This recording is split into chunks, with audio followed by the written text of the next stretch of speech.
नमस्कार, ये आकाशवाणी चंडीगढ़ है। अब आप प्रतीका से प्रादेशिक समाचार सुनिए। हरियाणा के मुख्यमंत्री नायब सिंह ने कल केंद्रीय आवासन एवं शहरी मामले मंत्री मनोहर लाल के साथ हरियाणा में मेट्रो के विस्तारीकरण और RRTS परियोजनाओं को क्रियान्वित करने के लिए चर्चा की।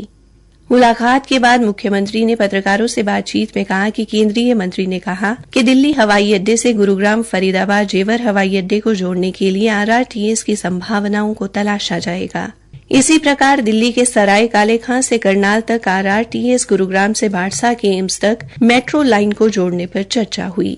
एक बड़ी सार्थक मीटिंग हरियाणा की आज केंद्र के साथ हुई है और उसके अंदर कई प्रोजेक्ट्स के ऊपर आज चर्चा होकर के उनको आगे बढ़ाने का निर्णय वो किया गया है। इसके लिए हरियाणा के लोगों को एक बड़ा लाभ इसका मिलने वाला है, चाहे हमारे दिल्ली एयरपोर्ट से जेवर एयरपोर्ट और हमारा जो गुरुग्राम फरीदाबाद होते हुए लोगों को इसका लाभ मिलेगा। जैसा अभी चर्चा भी की है कि हमारे सराय काले खां से जो एक RRTS सीधा करनाल को जाएगी, उसका भी बड़ा लाभ मिलेगा। और चाहे हमारा एक्सटेंड है बल्लभगढ़ से पलवल की तरफ जाने के लिए है मेट्रो रेल, और चाहे गुरुग्राम का इंटरनल है, एम्स है, एम्स को जोड़ने की बात है।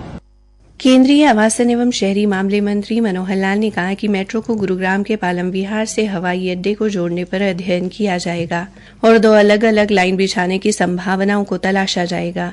उन्होंने बताया कि इसी प्रकार बहादुरगढ़ से असौदा मेट्रो लाइन का अध्ययन बल्लभगढ़ से पलवल, गुरुग्राम के सेक्टर 9 से बाड़सा एम्स तक तथा दिल्ली के ढांसा से भाटसा एम्स का अध्ययन करवाया जाएगा। श्री मनोहर लाल ने कहा कि सराय काले खां से पानीपत तक जाने वाली RRTS को करनाल तक बढ़ाने का अध्ययन करवाया जाएगा। उन्होंने बताया कि इसी प्रकार सराय काले खां से धारूहेड़ा तक जाने वाली RRTS को बावल व राजस्थान के शाहजहांपुर तक शुरू करने का प्रस्ताव तैयार किया जाएगा। उन्होंने बताया कि गुरुग्राम के सेक्टर 56 से पंचगांव तक की प्रस्तावित मेट्रो लाइन को बिछाने का खर्च हरियाणा सरकार द्वारा वहन किया जाएगा और इसकी परियोजना की DPR प्राप्त करने के बाद मंजूरी केंद्रीय मंत्रालय द्वारा 15 दिन के भीतर दे दी जाएगी।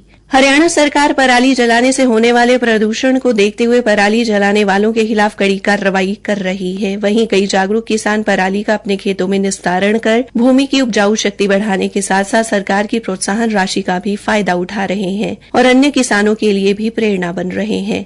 कुरुक्षेत्र के गांव सरसमा के प्रगतिशील किसान राजीव गोयल भी पराली का निस्तारण खेत में ही कर रहे हैं। यही जो पराली की जो आज समस्या छिड़ गई है, सारा परेशान है सभी लोग इससे, जो ये इतना प्रदूषण हो रहा है। ये किसान अगर जला रहा तो ये बहुत बड़ी गलती कर रहा है। मैंने पिछले साल पराली का ये जो सुपर सीडर से अपने खेत में ही विलय कराया था, उसके रिजल्ट बहुत बढ़िया रहे। लेकिन तो फसल के उत्पादन में फर्क है और जो यूरिया और पेस्टिसाइड है उसके वो कम डालना पड़ा। पिछले साल से लगभग ये लगाओ 1/3 कम हो गया और बहुत अच्छी खेत की ग्रोथ है। खेत में पानी पीना शुरू कर दिया और खेत की जो मिट्टी है वो बिल्कुल नरम बन गई, सूखी होगी। तो मैंने इस साल फेर करा।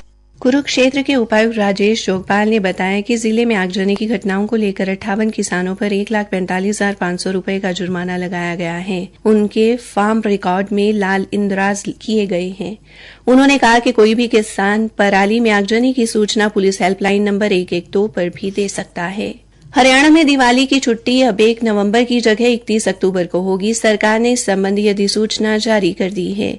हरियाणा के सभी सरकारी कार्यालयों, बोर्ड, निगम, शिक्षण संस्थानों में अब 31 अक्टूबर को दिवाली की छुट्टी रहेगी। पहले छुट्टी को लेकर अनिश्चितता बनी हुई थी। वहीं स्कूली शिक्षा निदेशालय ने भी एक अधिसूचना जारी कर कहा है कि अब शिक्षण संस्थानों में छोटी दिवाली की छुट्टी 30 अक्टूबर को होगी। अंबाला छावनी के नागरिक अस्पताल में गुर्दे के मरीजों के लिए निःशुल्क डायलिसिस की सुविधा शुरू हो गई है। जिला सिविल सर्जन डॉक्टर राकेश सहल ने बताया कि अंबाला सिविल अस्पताल में 18 अक्टूबर को गुर्दे के मरीजों का निःशुल्क डायलिसिस करने के आदेश प्राप्त हुए हैं। आदेश के बाद अंबाला छावनी के नागरिक अस्पताल में डायलिसिस करने के लिए विशेष कक्ष स्थापित किया गया। इस वार्ड में 14 आधुनिक मशीनें स्थापित की गई। वार्ड में डायलिसिस करने से संबंधित तमाम सुविधाएं उपलब्ध कराई गई हैं। इन मशीनों के जरिए रोजाना 30 से 40 मरीजों का निःशुल्क डायलिसिस किया जा रहा है। इसी के साथ ये समाचार बुलेटिन समाप्त हुआ।